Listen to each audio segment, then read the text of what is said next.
ظاہری ناپاکی ہو چاہے وہ باطنی ناپاکی ہو، ہر قسم کی ناپاکی سے دور رکھنے کا وعدہ فرمایا ہے۔ حضرت امام ظہری رضی اللہ تعالیٰ عنہ ارشاد فرماتے ہیں رجس ناپاکی اس کو کہتے ہیں جو ناپسندیدہ چیز ہو، جسے لوگ ناپسند کرے، چاہے وہ عملی ہو یا غیر عملی ہو۔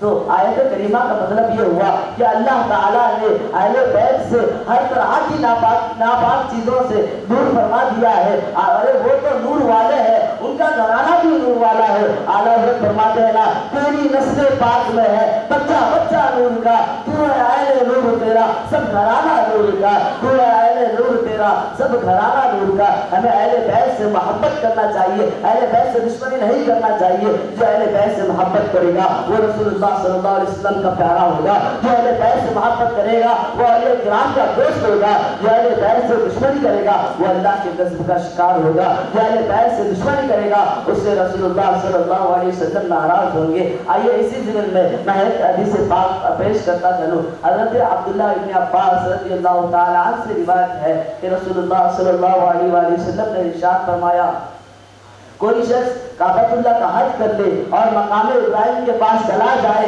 نماز ادا کرے، روزہ رکھے اور اہل بیت سے دشمنی کرے، اہل بیت سے بغاوت کرے اور اگر اسی حالت میں مر گیا تو وہ جہنم میں جائے گا۔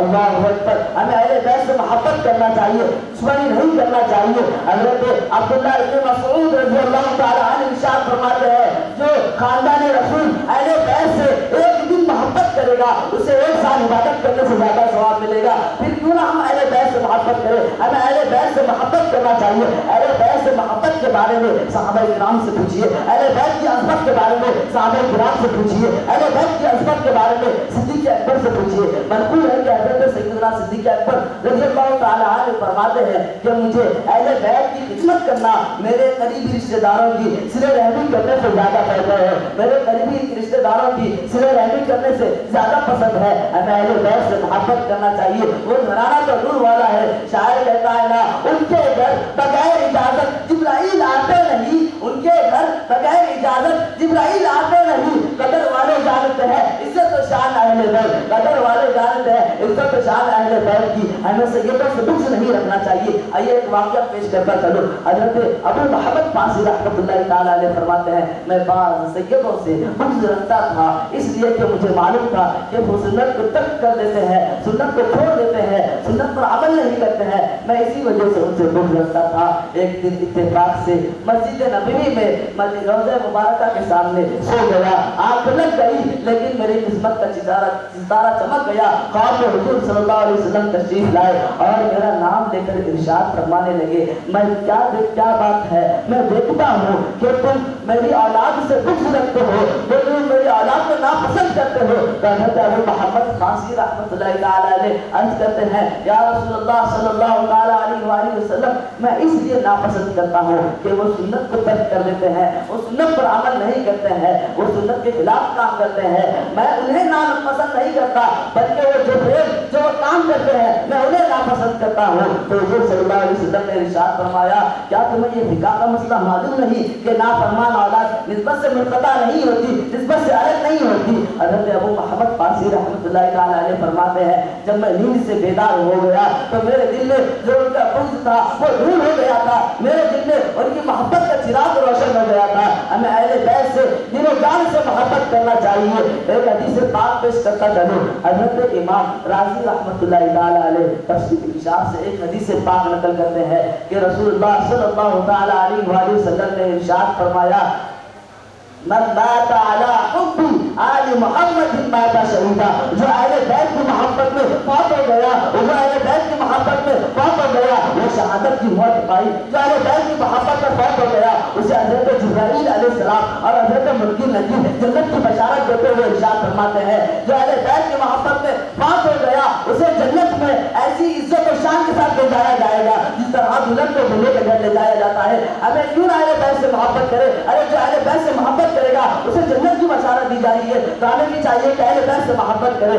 منقول ہے کہ کسی جنازے میں حضرت امام حسین رضی اللہ تعالیٰ عنہ اور مشہور صحابی رسول حضرت ابو ہریرہ رضی اللہ تعالیٰ عنہ جماعت سے واپسی کے وقت حضرت امام حسین رضی اللہ تعالیٰ عنہ کو تھکن محسوس ہوئی تو آپ کسی جگہ آرام کے لیے تشریف فرما ہوئے تو حضرت ابو ہریرہ رضی اللہ تعالیٰ عنہ نے اپنی چادر سے آپ کے پاؤں پوچھنے لگے، آپ نے منع فرمایا تو حضرت ابو ہریرہ رضی اللہ تعالیٰ نے عرض کی اللہ کی قسم جو میں آپ کے محبت کرنے کے بارے میں، آپ کی عظمت کے بارے میں جو میں جانتا ہوں، اگر یہ کوئی اور نارام لوگ جان لے تو آپ کو کاندھے پر اٹھا لیں گے۔ اعلیٰ حضرت فرماتے ہیں نا، کیا بات رضا اس چمنستان کرم کی، کیا بات رضا اس چمنستان کرم کی، زہرا ہے گلی جس میں حسین اور حسن پھول، زہرا ہے گلی جس میں حسین اور حسن پھول۔ ہمیں اہل بیت سے محبت کرنا چاہیے، ساتھ ہی صحابہ سے بھی محبت کرنا چاہیے۔ حضرت عمر فاروق رضی اللہ تعالی عنہ سے روایت ہے کہ رسول اللہ صلی اللہ علیہ وآلہ وسلم نے ارشاد فرمایا